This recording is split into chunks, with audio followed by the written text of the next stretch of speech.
are there in the training program.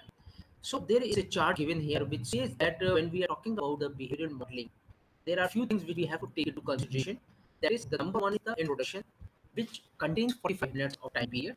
And under this introduction part, there are 3 points which we have to take into consideration.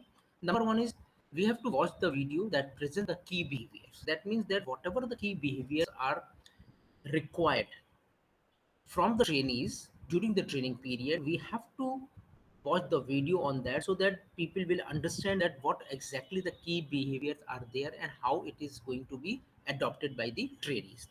Then number two is the listen to rational for skill model. That means that whatever the skill models are prepared by the training department, we have to listen those things carefully and we have to adopt those things and keep this thing in mind when we are going for the training.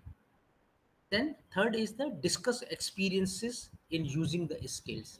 This is the most important point regarding the introduction when we are talking about the behavior model is concerned, that we have to discuss different skills which are required or used during the training period, and with the experience we have to discuss this thing. That means the trainer has to discuss this thing in front of the trainees, that what are the skill which we are using it in this and which are expected from the trainees after the completion of the training. So this is one part which is important and which have to be taken care by the trainees, and it has to be made in such a such a model that trainers are capable enough to influence the trainees in such a manner that they will understand the thing much more better. The second is skill preparation and development. This is basically 2.5 hour program which includes view the model, participate in role plays and practices, and receive oral and video feedback on performance of key behaviors. That means that they are saying that in this particular skill preparation and development, which is of 2.5 hours, we have to view the model. Model means the behavior model, that how the behavior model uh, influence the trainees. Then we expect that all the trainees should go for the role plays and they practice the things while the training is going on, because it is the role of the trainers to make some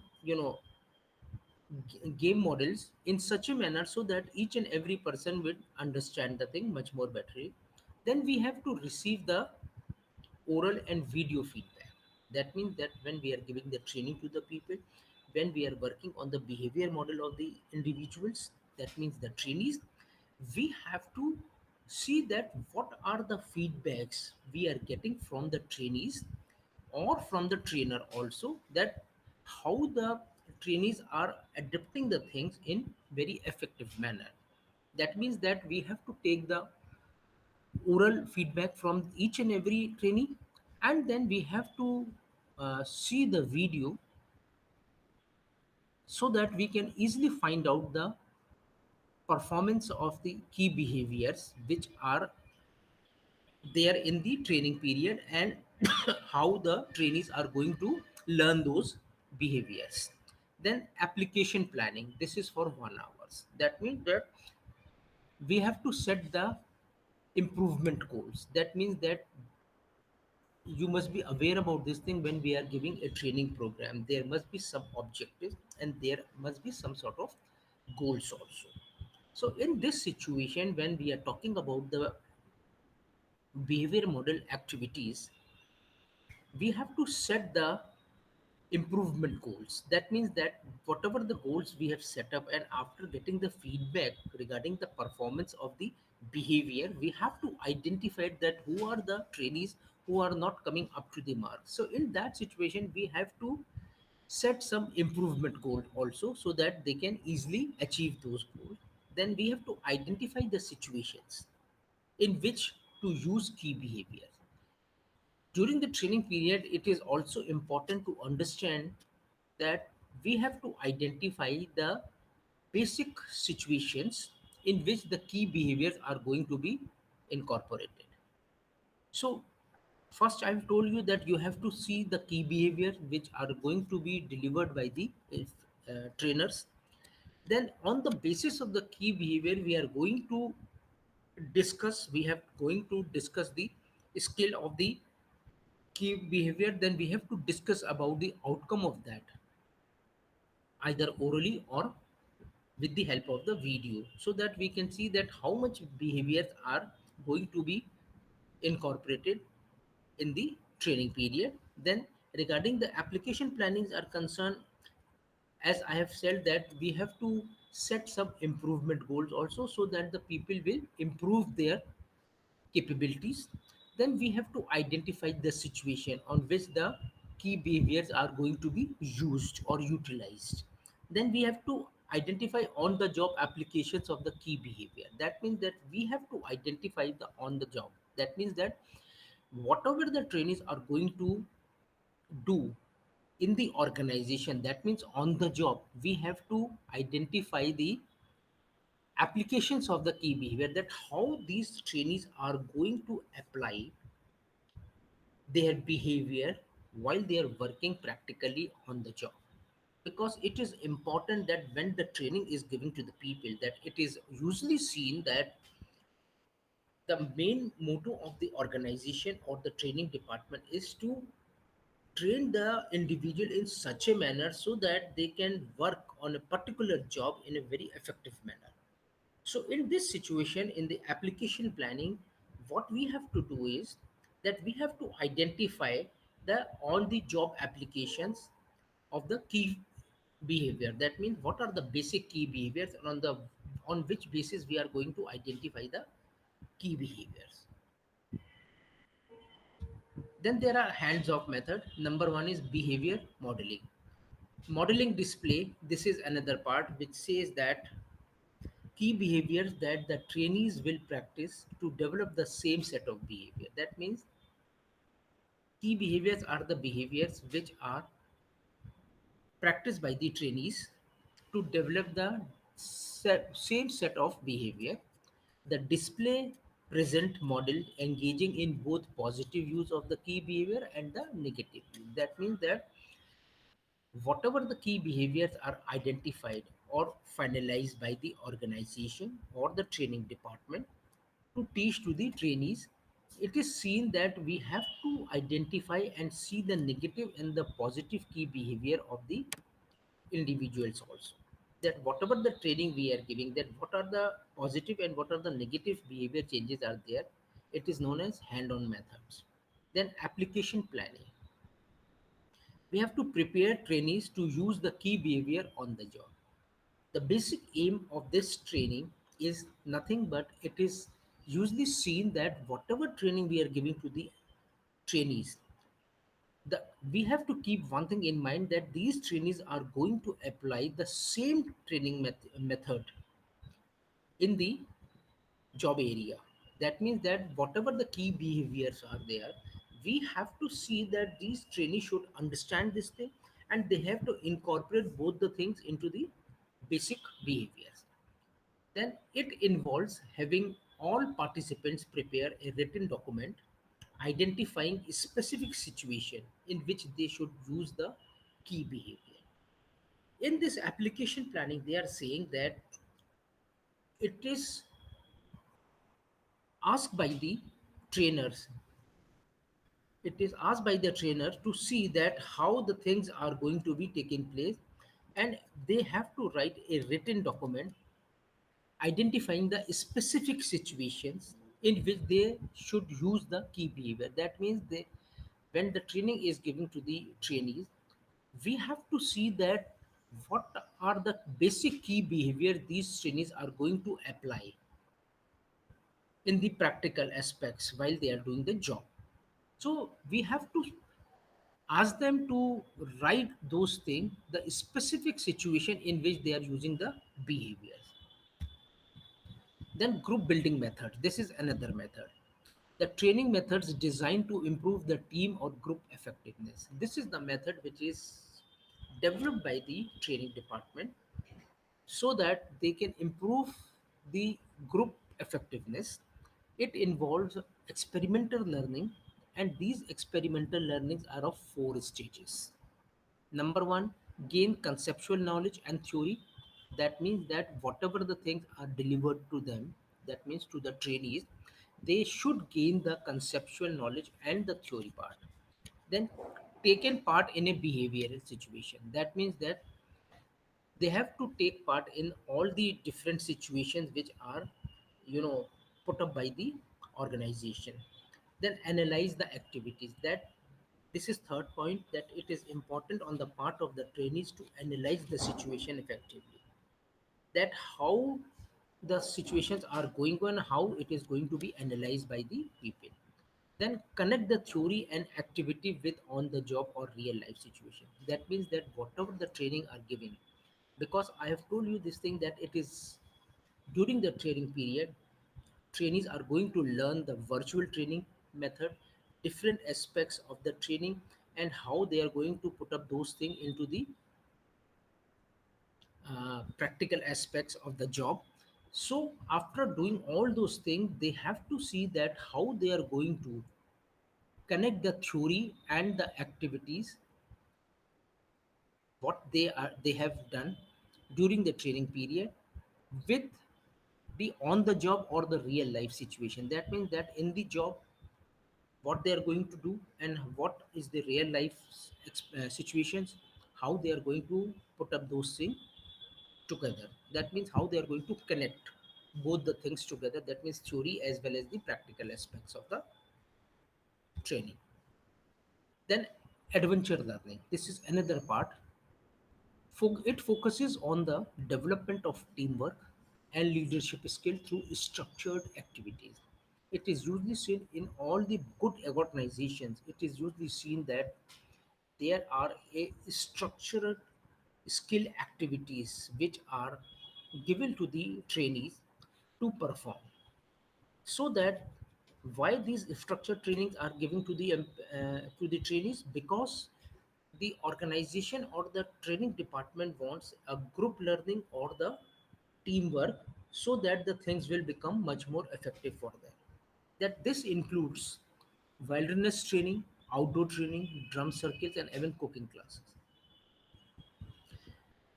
Adventure learning, as the name suggested, that there are different things which we are going to do with the trainees in the good organization.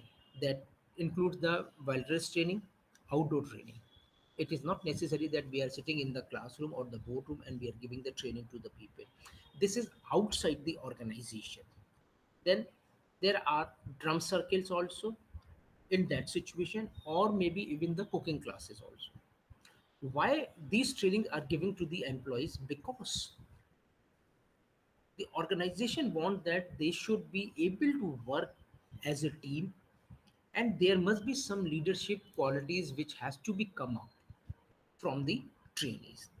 Then the best suited for developing a skill related to the group effectiveness, such as self-awareness, problem solving, conflict management, and risk taking. So these are the points which are usually taken care in the adventure learning to develop the skill of the trainees. Why we are doing this thing? Because it is related with the group effectiveness. That means if there are five people in a group, everybody will put up their own problem solving ideas. They can work on the conflict management, and they can work on the risk taking situations also. Because in the organization, when the people are working practically, sometimes it happens that the things become more complicated to the people. So at that situation, the person should be able to understand the problem solving situation, that how they are going to solve the problem. Then conflict management, if there is a conflict between the people, how they are going to dissolve that conflict, and whether they are able to do the calculated risk. So these are the things which we have to develop into the trainees, so that they can work effectively and efficiently in the practical aspects of the organizational working pattern. Because it is very important that each and every trainees who are selected for the training program, they should go through these type of things, because it will, you know, enhance your skill also. It will give you more motivation, and then it will give you some sort of leadership quality and the skill development program and the conflict solving problems. So this is most important part regarding the group building methods are concerned.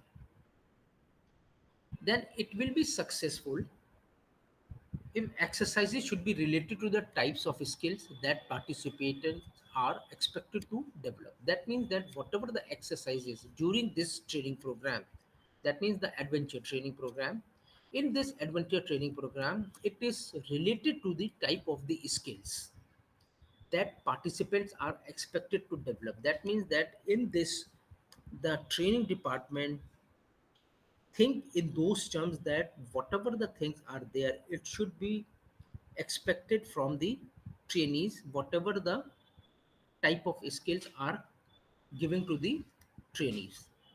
Then after these exercises, a skill facilitator should lead a discussion.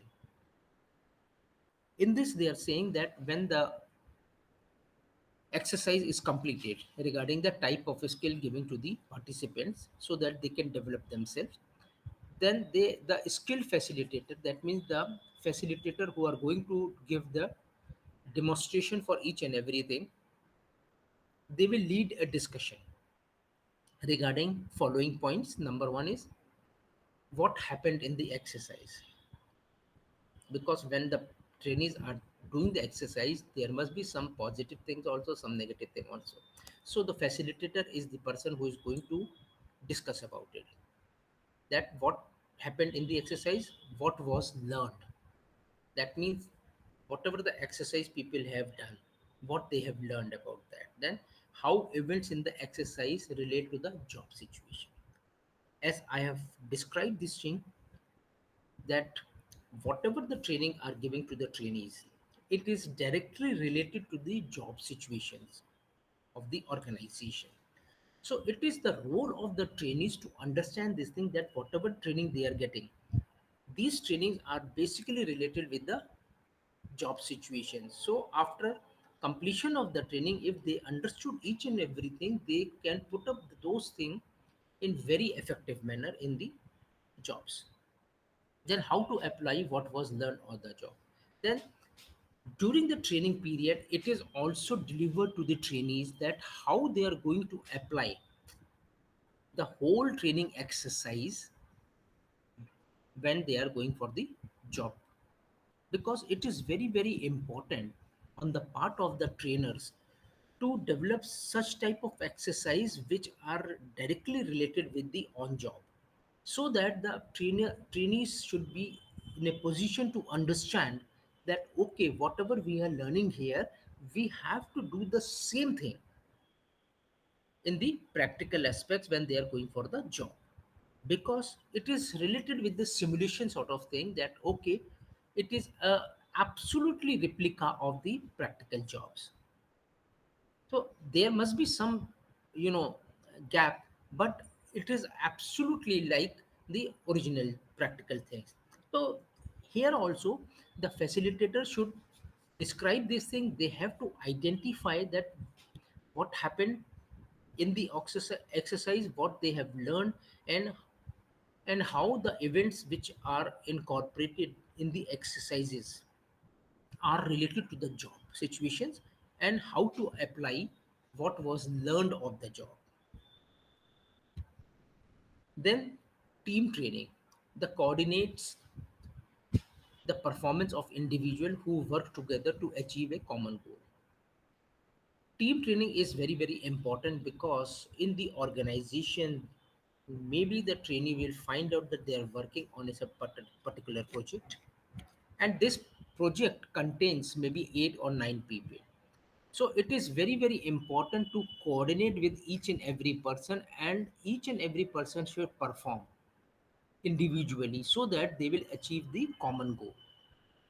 The teams that are effectively trained develop procedures to identify and resolve the errors, coordinate information gathering, and reinforce each other. That means that they are saying when the teams are effectively trained, that means whatever the training are giving to the trainees, and when we are making the groups, and these groups are trained properly, they are going to Develop the procedures to identify and resolve the errors. That means when whatever the situations are given to these groups or the team, they should be in a position to perform in such a manner so that they can identify and resolve the errors which are coming during the exercises.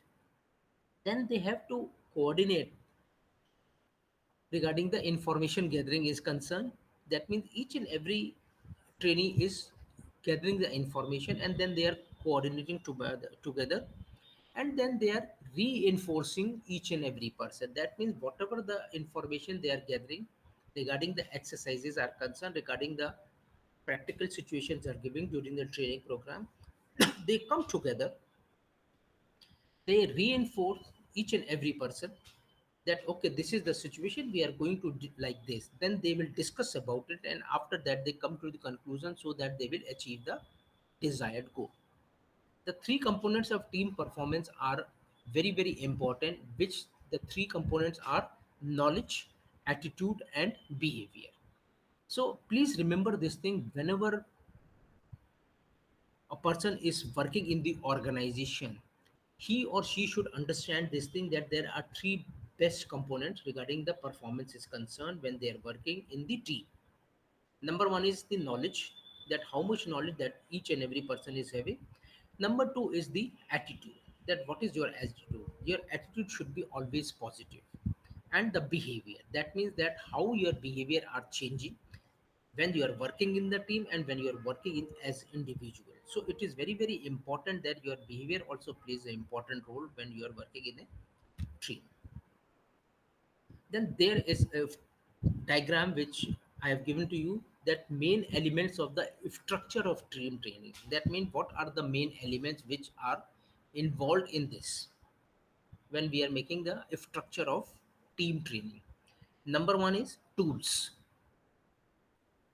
Under the tools comes team task analysis, performance measurements, task simulation and exercises, feedback and the principles. So these are the basic tools which are there when we are structuring the team training. That means when we are making the team training, these are the basic tools which are put up in the structure when we are making the whole model. So tools are team task analysis, that what are the basic tasks which team is going to do, then performance measurement, then task simulation and exercises, feedback and the principles. Then second part is the methods, information based method, demonstration based videos, practice based guided practice and the role play. So both tool and methods comes to the strategies, because whenever the tools are there, whenever the methods are there, if we combine both the things together, it becomes the strategy. So what are the strategies which trainers are going to put up in front of the trainees? It is the cross training, coordination training and the team leader training. These are the 3 points which usually comes into the strategies. Then the team training objectives, that is also important, as I have told you that when we are giving training to the people, it is usually seen that what are the basic objectives of the training, and it should be related with the objective of the organization. Then the content, knowledge, skill and attitude. These are the basic contents when we are making the structure of team learning. Then action learning, it gives teams or work groups an actual problem, and they have to solve it and commit to an action plan and hold them accountable for carrying out the plan. That means that when teams are prepared, groups are prepared, in this situation during the training, the trainers are giving them the actual problems which may be faced by the people when they are working on the organizational platform. So in this situation, what they expect, that they have to solve the problem and they have to commit to the action plan, that what are the problems, how we are going to solve it, and what are the basic action plan, and hold them accountable for carrying out the plan. That means that whatever the plan they have made, if they are putting up those plan in existence, they should be accountable for that action plan.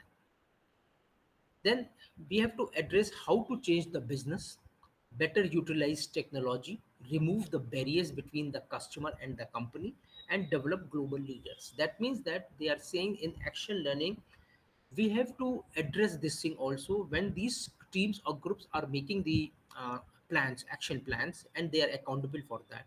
In that situation, we can address regarding the business changes are also there. We can talk about the better utilization of technology, remove the barriers between the customer and the company, because there are a lot of things which comes between the customer and the company, so we have to remove those things and develop the global leaders. That means that we have to solve the problem and then we have to develop the global leaders regarding that. Then there are different steps in action learning. First is identification of the sponsors of action learning, including CEOs and the top managers. Then second is the identification of the problem or the issues. Then identification and selection of the group who can address the problem.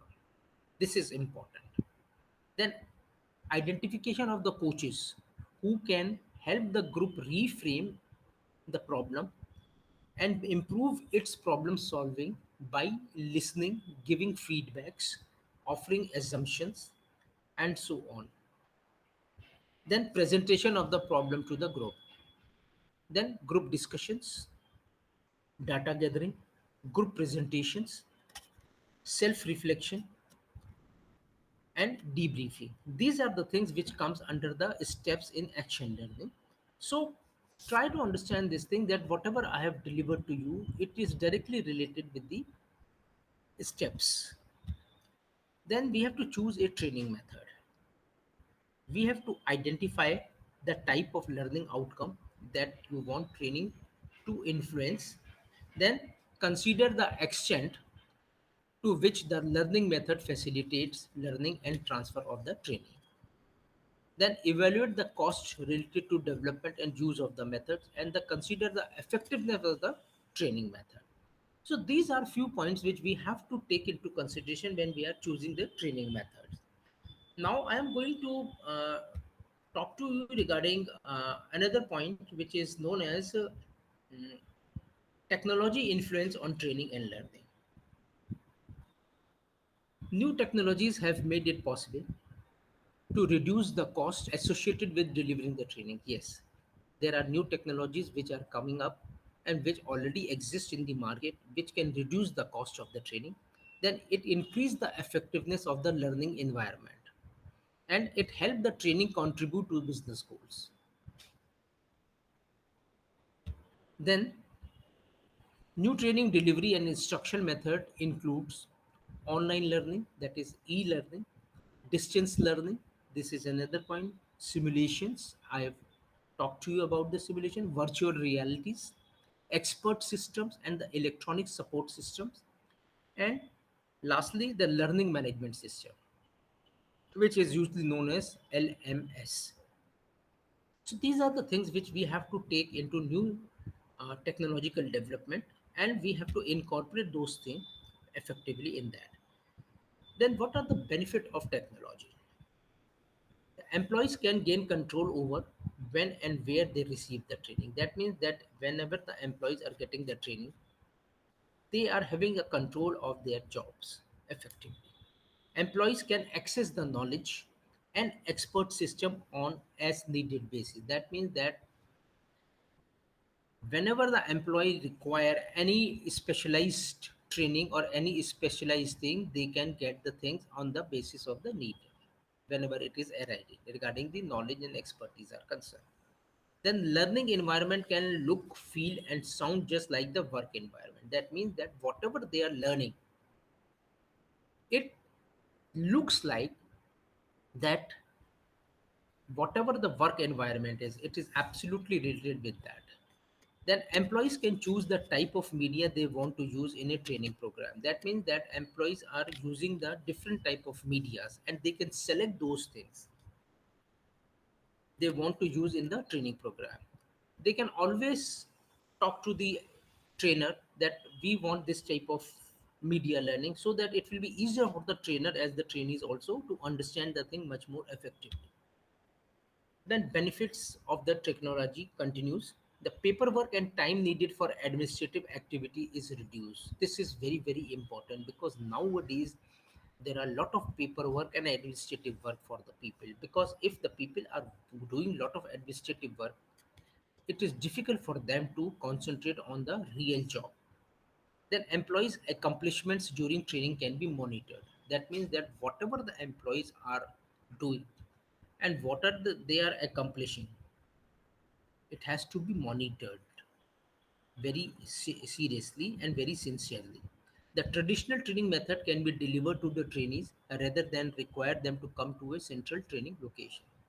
They are saying that there are traditional training methods that can also be provided to the trainees rather than asking them to come to the central training location. That means that there are, in old days, what happened that there is a central training program and every employee should come there and get the training and go back to their respective places. But nowadays the things become changing different.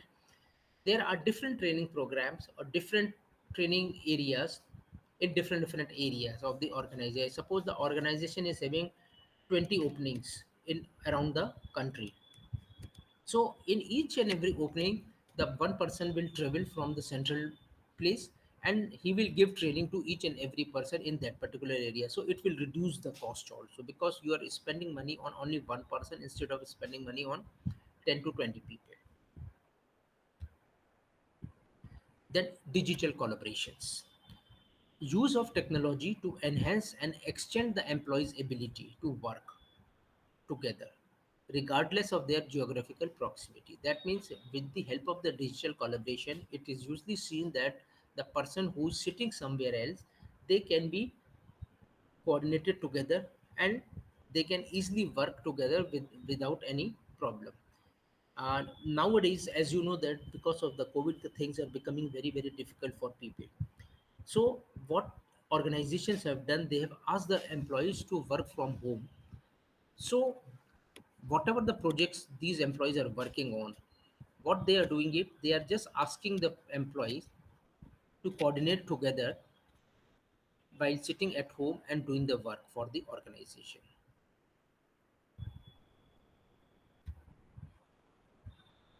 Then prior to the introduction of new technology, trainees played a passive role in learning. Yes, it is very, very important that somewhere I have just told this thing also, that they should be very, very passive. Then interaction among learners occurred primarily outside the training room and tended to be limited. That means that whatever the interactions are there, so the trainees interactions are outside the room and it should be limited also. Then due to the technology, learning has become a more dynamic process. Of course the technologies has changed and it becomes a very, very dynamic thing. That instructor is more of a coach and a resource person. That means the instructor is not an instructor but they are basically a coach or the resource person for the particular training. Then there is a uh, figure which I have given here, that types of learning environment. What are the types of learning environment are there? Number one is the trainer, instructor, delivery, and the content. Then learner is there, and with the learner, there are experts and the resource materials which are provided to these trainees, and they will understand the thing much more effectively. Then there are technological delivery mechanisms. That means iPod simulation contents or the online training is there. So, with the help of the trainer or the instructor, the learners are going to learn everything and they are going to give the feedback to the people. And these learners are directly related with the expert people who will give their own ideas and views and skill and knowledge to the learners. And then the learners are also going to get the resource materials or the websites from where they can get the latest technological material, and they can work on that.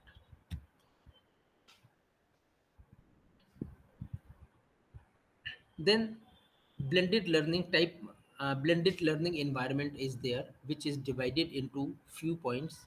One is online learning, other is trainer or instructor delivery and the content. So there are two type of learning which usually takes place nowadays because of the, you know, enhancement of new technologies which are, incorporated in the organization. That with the help of the online learning, the learners are learning, and there are experts who are giving or delivering the lectures to these learners so that they will learn online. On on the other hand, if we talk about the trainers and the instructors are concerned, they are providing the resource materials as well as the providing the websites also, so that the people will get the information from there. Then multimedia training, it combines audiovisual training method with computer based training. That means that this is the technological advancement where the multimedia trainings are provided to the trainees. Why it is provided to the training? Because as I have told you that the technological advancements are taking place in the organization, and because of the distance learning or because of the online training, the things are becoming more complicated. So there should be some sort of multimedia training which includes the audiovisual as well as the computer based training. Then advantages and disadvantages of multimedia training. So what are the advantages? I am just going to describe these advantages first. It is self-paced, it is interactive, right? It has consistency of content, consistency of delivery, offer unlimited geographical accessibility. That means people can sit anywhere and they can take the access of that particular training program. And they provide immediate feedback because it is online, computer based thing, so you will get the feedback immediately. It has a built-in guidance system, appeal to multiple senses, can test and certify mastery, provide privacy. That means that this type of online multimedia training has advantage that they are having a inbuilt multiple senses. That means that they can test and certify the mastery on that particular field immediately. This is one plus point for the advantages are concerned. Then what are the disadvantages? It is expensive to develop, is ineffective for certain training contents. Yes, because in the organization there are different type of training. As I have mentioned this thing also, that it is good for each and every training, but on certain training it is not applicable. Then it may lead to trainee anxiety with using the technology. Yes, of course, this is another point, because there are a lot of people who are not well versed with the latest multimedia technology. So they become more anxious while using those type of technology. So it is the role of the training department to see that while we are going for the multimedia training, you have to train those people first, and then you go for the multimedia training. Then it is difficult to quickly update. Yes, because as I have told you that it is self-paced, it is having a consistency of content and the delivery system. In that situation, it is not quickly updated, and it can lead to a lack of agreement on effectiveness. That means that maybe sometimes it happens that you are giving a multimedia training to the people, but sometimes it happens that because of the lack of the agreement among the trainees and the trainer, it becomes more effectiveness. It becomes non-effectiveness regarding that particular point is concerned.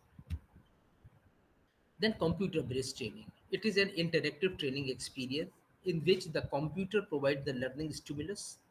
Yes, the trainee must respond to that. The computer analyze the responses and provide the feedbacks to the trainee immediately. It includes interactive video, CD-ROM, and online learning. So CD-ROM and DVDs utilize a laser to read text, graphics, audio, and video of all luminous disc. That means that this type of computer-based training includes CDs and the DVDs, which can be utilized a laser to read the text, graphic and audio and video of an alumni desk. Then interactive videos. Instruction is provided one-on-one to the trainee via a monitor connected to a keyboard. Online learning or e-learning, what it means, instruction and delivery of the training by computer is given online through the internet or the web. So there is a difference between interactive video and online or e-learning. In interactive video, it is for one and one via monitor connected to the keyboard. Then online learning is a delivery of training by computer online through the internet or the web. So internet-based or web-based training includes the training delivered on public or private computer network and displayed by a web browser. Then interact then intranet-based training, training that uses the company's own computer network, accessible only to the company's employees. That means in the training, these can be accessed by only company's employee. But in internet training, it can be accessed to anybody. Then what are the basic potential feature of e-learning? Number one is the content, which include text, video, graphics, and the sound, which is divided into different parts. It leads to the collaboration and sharing, which includes the communication, peers, trainees, experts, and mentors. Then, on the other hand, it links to the resources. That means other training materials, other web-based trainings, linked to electronic performance support system. Then administration, that means enrollment, monitoring, programs, assessment. Then link of resources and collaboration and sharing are directly related with, with the learner's control. That means practice, spacing, feedback, content and accessibility. Then the administration leads to the delivery. That means internet, intranet, web, distance learning, CD-ROM, which I have told you. And this is the diagram which I have given to you so that it will be easier for you to understand the thing. Then what are the advantages of the learning? It supports the company's business strategy and objective. It is accessible at any time and any place. Then the audience can include employees, managers, as well as vendor customers and the clients also.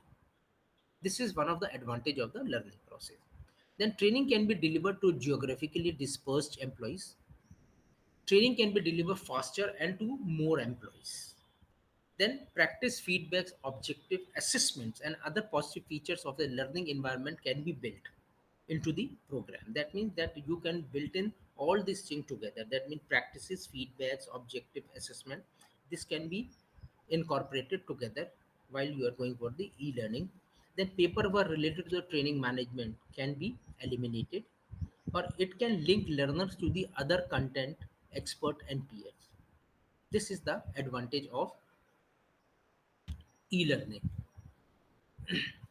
Then research results regarding the effectiveness of the online learning. Online instruction is more effective than face-to-face classroom instruction for teaching declarative knowledges. That means cognitive knowledge assessed using written tests designed to measure whether trainees remember conceptual presentation in training. They are saying that it is very, very effective regarding the online training is concerned because it will give more, uh, you know, declarative knowledge to the trainees. Then web-based instruction and classroom instruction are equally effective. They are saying that both the things are equally effective.